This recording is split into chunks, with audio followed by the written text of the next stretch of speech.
Now we'll do the brown ring test of nitric acid. For detection of the nitrate radical, we'll do it. NO3.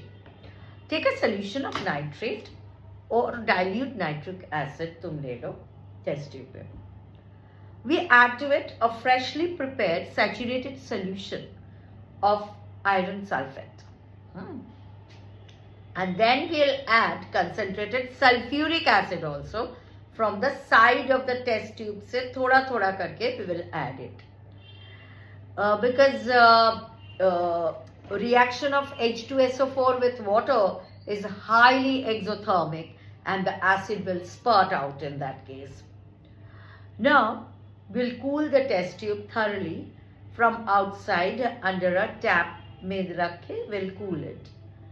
And then usko kuch der tak we'll keep it aside in a test tube stand for a certain time, for some times.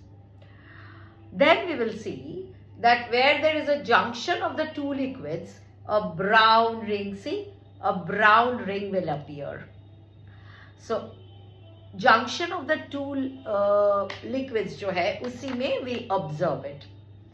So इसमें जो iron sulphate solution हम लोग use करेंगे ना, that should be a very nascent, freshly prepared one.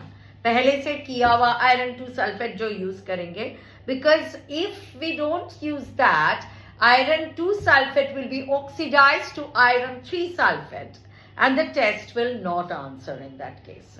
And the brown ring जो है, that is nothing but nitrosoferous sulfate, and it is formed at the junction of the two liquids.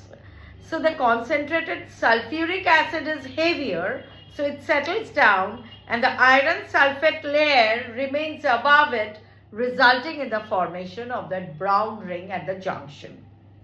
So the brown ring of nitrosoferous sulfate decomposes. If you disturb it, it decomposes.